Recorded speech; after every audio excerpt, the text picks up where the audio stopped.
श्री गणेशाय नमः। श्रीमद् भागवत गीता के 11वें अध्याय का महात्म्य। जय श्री कृष्णा। श्री महादेव जी कहते हैं कि प्रिय, गीता के वर्णन से संबंध रखने वाली कथा एवं विश्व रूप अध्याय के पावन महात्म्य को श्रवण करो। विशाल नेत्रों वाली पार्वती, इस अध्याय के महात्म्य का पूरा पूरा वर्णन नहीं किया जा सकता। इसके संबंध में सहस्त्रों कथाएं हैं। उनमें से एक यहाँ कही जाती है। प्रणिता नदी के तट पर मेघंकर नाम से विख्यात एक बहुत बड़ा नगर है। उसके 4 दीवारी और द्वार बहुत ऊंचे हैं। वहाँ पर बड़ी बड़ी विश्रामशालाएं हैं, जिनमें सोने के खंभे शोभा दे रहे हैं। उस नगर में श्रीमान, सुखी, शांत, सदाचारी और जितेंद्रिय मनुष्यों का निवास है। वहाँ हाथ में शार्क नामक धनुष धारण करने वाले जगदीश्वर भगवान विष्णु विराजमान हैं। वे पर ब्रह्मा के साकार स्वरूप हैं। संसार के नेत्रों को जीवन प्रदान करने वाले हैं। उनका गौरवपूर्ण श्री विग्रह भगवती लक्ष्मी के नेत्र कमलों द्वारा पूजित होता है। भगवान की वह झांकी वामन अवतार की है।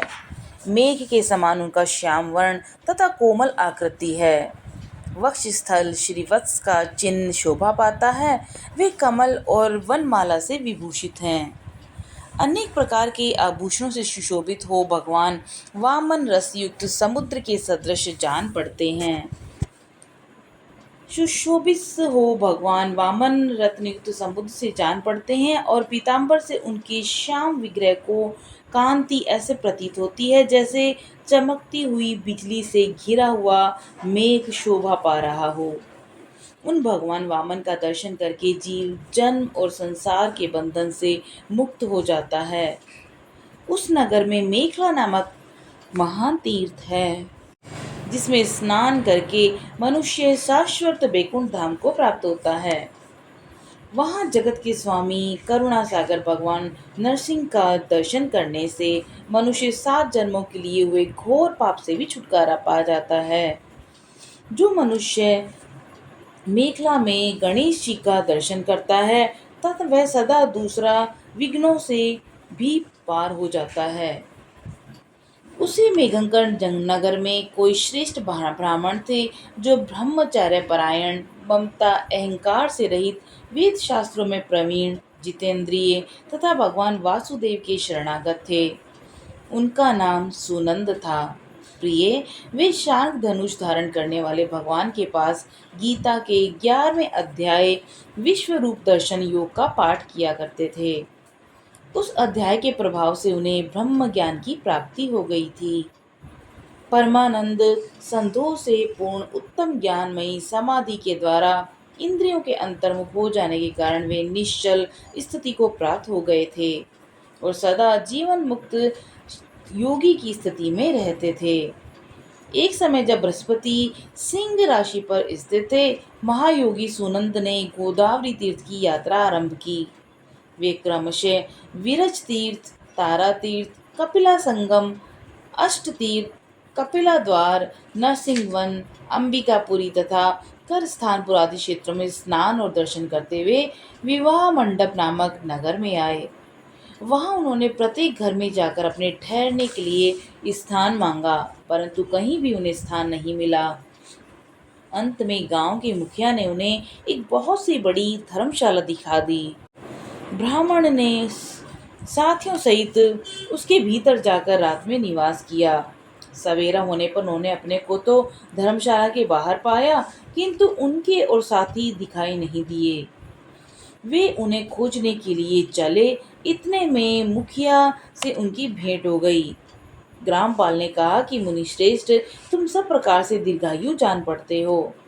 सौभाग्यशाली तथा पुण्यवान पुरुषों में तुम सबसे ज्यादा पवित्र हो। तुम्हारे भीतर कोई लोकोत्तर प्रभाव विद्यमान है। तुम्हारे साथी कहाँ गए और कैसे इस भवन से बाहर हुए, इसका पता लगाओ। मैं तुम्हारे सामने इतना ही कहता हूँ कि तुम्हारे जैसा तपस्वी मैंने दूसरा कोई नहीं देखा। विप्रवर, तुम्हें किस महामंत्र का ज्ञान है? किस विद्या का आश्रय लेते हो तथा किस देवता की दया से तुम्हें अलौकिक शक्ति आ गई है? भगवान, कृपा करके इस गांव में रहो, मैं तुम्हारी सब सेवा शुश्रूषा करूंगा। यूं कहकर ग्रामपाल ने मुनीश्वर सुनंद को अपने गांव में ठहरा लिया। वह दिन रात बड़ी भक्ति से उनकी सेवा टहल करने लगा। जब 7-8 दिन बीत गए, तब एक दिन प्रातःकाल आकर वह बहुत ही दुखी हो महात्मा के सामने रोने लगा और बोला, हाय, आज रात में राक्षस ने मुझ भाग्यहीन के बेटे को चबा लिया। मेरा पुत्र बड़ा ही गुणवान और भक्तिमान था। ग्रामपाल के इस प्रकार कहने पर योगी सुनंद ने पूछा, कहाँ है वह राक्षस? किस प्रकार उसने तुम्हारे पुत्र का भक्षण किया है? ग्रामपाल बोला, ब्राह्मण, इस नगर में एक बड़ा भयंकर नरभक्षी राक्षस रहता है। वह प्रतिदिन आकर इस नगर में मनुष्यों को खा लिया करता था।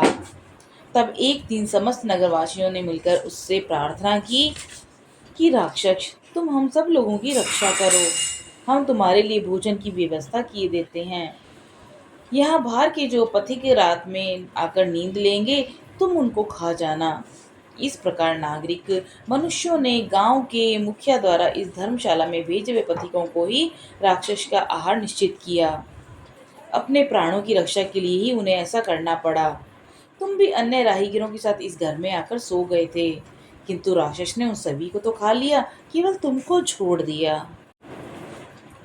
द्विजोत्तम, तुम में ऐसा क्या प्रभाव है कि मैं तुम्हें नहीं पहचान सका?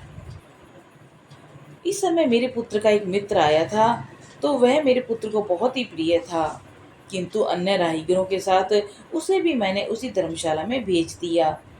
मेरे पुत्र ने जब सुना कि मेरा मित्र भी उसमें प्रवेश कर गया है, तब वह उसे वहां ले जाने के लिए गया, परंतु राक्षस ने उसे भी खा डाला। आज सवेरे मैंने बहुत दुखी होकर उस पिशाच से पूछा, ओ दुष्टात्मा, तूने रात में मेरे पुत्र को भी खा लिया। तुम्हारे पेट में पड़ा हुआ मेरा पुत्र जिससे जीवित हो सके, कोई ऐसा उपाय हो तो बता। राक्षस ने कहा कि ग्रामपाल, धर्मशाला के भीतर घुसे हुए तुम्हारे पुत्र के न जानने के कारण मैंने भक्षण किया है। अन्य पथिकों के साथ तुम्हारा पुत्र भी अनजान में ही मेरा ग्रास बन गया। वह मेरे उदर में जिस प्रकार जीवित और रक्षित रह सकता है, वह उपाय स्वयं विधाता ने ही कर दिया है। जो ब्राह्मण सदा गीता के 11वें अध्याय का पाठ करता हो, उसके प्रभाव से मेरी मुक्ति होगी और मरे हुओं को पुनः जीवन प्राप्त होगा। यहाँ कोई ब्राह्मण रहते हैं जिनको मैंने एक दिन धर्मशाला से बाहर कर दिया था। वे निरंतर गीता के 11वें अध्याय का जप किया करते हैं। इस अध्याय के मंत्र से 7 बार अभिमंत्रित करके यदि वे मेरे ऊपर जल का छींटा दे तो निसंदेह मेरा शाप से उद्धार हो जाएगा। इस प्रकार उस राक्षस का संदेश पाकर मैं तुम्हारे निकट आया हूँ। ब्राह्मण ने पूछा कि ग्रामपाल, जो रात में सोए हुए मनुष्यों को खाता है, वह प्राणी किस पाप से राक्षस हुआ है? ग्रामपाल बोला कि ब्राह्मण, पहले इस गांव में कोई किसान ब्राह्मण रहता था। एक दिन वह अगहनी के खेत की क्यारियों में रक्षा करने लगा। वहां थोड़ी दूर पर एक बहुत बड़ा गिद्ध किसी राही को मारकर खा रहा था। उसी समय एक तपस्वी कहीं से आ निकले, जो उस राही को बचाने के लिए दूर से ही दया दिखाते आ रहे थे। गिद्ध उस राही को खाकर आकाश में उड़ गया। तब तपस्वी ने कुपित होकर उस किसान से कहा, ओ दुष्ट हलवाही, तुझे धिक्कार है। तू बड़ा ही कठोर और निर्दयी है। दूसरों की रक्षा से मुंह मोड़कर केवल पेट पालने के धंधे में लगा हुआ है। तेरा जीवन नष्ट प्राय है। अरे, जो चोर, दाढ़ वाले जीव, सर्प, शत्रु, अग्नि, विष, जल, गिद्ध, राक्षस, भूत और बेताल आदि के द्वारा घायल हुए मनुष्यों की शक्ति होते हुए भी अपेक्षा करता है, वह उनके वध का फल पाता है। जो शक्तिशाली होकर भी चोर आदि के चंगुल में फंसे हुए ब्राह्मण को छुड़ाने की चेष्टा नहीं करता, वह घोर नरक में पड़ता है और पुनः भेड़ी की योनि में जन्म लेता है। जो वन में मारे जाते हुए तथा गृद्ध और व्याघ्र की दृष्टि में पड़े हुए जीव की रक्षा के लिए छोड़ छोड़ की पुकार करता है, वह परम गति को प्राप्त होता है। जो मनुष्य गौओं की रक्षा के लिए व्याघ्र, भील, दुष्ट राजाओं के हाथ से मारे जाते हैं, वे भगवान विष्णु के उस परम पद को पाते हैं, जो योगियों के लिए भी दुर्लभ है। सहस्त्र अश्वमेघ और 100 वाजपेय यज्ञ मिलकर शरणागत रक्षा की 16वीं कला के बराबर भी नहीं हो सकते। दीन और भयभीत जीव की उपेक्षा करने से पुण्यवान पुरुष भी समय आने पर कुंभीपाक नामक नरक में पकाया जाता है। तूने दुष्ट गिद्ध के द्वारा खाए जाते हुए राही को देखकर उसे बचाने में समर्थ होते हुए भी उसकी रक्षा नहीं की। इसे तू निर्दयी जान पड़ता है, अतः तू राक्षस हो जा। हलवाहा बोला, महात्मन, मैं यहाँ उपस्थित अवश्य था, किंतु मेरे नेत्र बहुत देर से खेत की रक्षा में लगे थे, अतः पास होने पर भी गिद्ध के द्वारा मारे जाते हुए उस मनुष्य के मैं नहीं जान सका। अतः मुझ दीन पर आपको अनुग्रह करना चाहिए। तपस्वी ब्राह्मण ने कहा, जो प्रतिदिन गीता के 11वें अध्याय का जप करते हैं, उस मनुष्य के द्वारा अभिमंत्रित जल जब तुम्हारे मस्तक पर पड़ेगा, उस समय तुम्हें शाप से छुटकारा मिल जाएगा। ऐसा कहकर तपस्वी ब्राह्मण चले गए और वह हलवाहा राक्षस हो गया। अतः द्विजश्रेष्ठ, तुम चलो और गीता के 11वें अध्याय से तीर्थ के जल को अभिमंत्रित करो और फिर अपने ही हाथ से उस राक्षस के मस्तक पर छिड़क दो। ग्रामपाल की सारी प्रार्थना सुनकर ब्राह्मण का हृदय करुणा से भर आया। वे बहुत अच्छा कहकर उसके साथ राक्षस के निकट गए।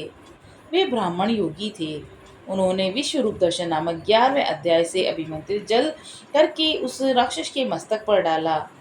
गीता के 11वें अध्याय के प्रभाव से वे शाप से मुक्त हो गया और उसने राक्षस देह का परित्याग कर चतुर्भुज रूप धारण कर लिया।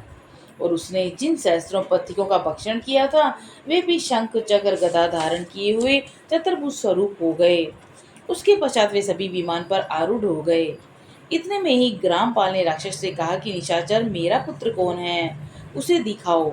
उसके यूं कहने पर दिव्य बुद्धि वाले राक्षस ने कहा, ये जो तमाल के समान श्याम और 4 भुजाधारी माणिक्यमय मुकुट से सुशोभित तथा दिव्य मणियों के बने हुए कुंडलों से अलंकृत हार पहने हुए के कारण जिनके कंधे मनोहर प्रतीत होते हैं, जो सोने के भुजबंदों से विभूषित कमल के समान नेत्र वाले स्निग्ध रूप और हाथ में कमल लिए हुए हैं और दिव्य विमान पर बैठकर देवत्व को प्राप्त हो चुके हैं, इन्हीं को अपना पुत्र समझो।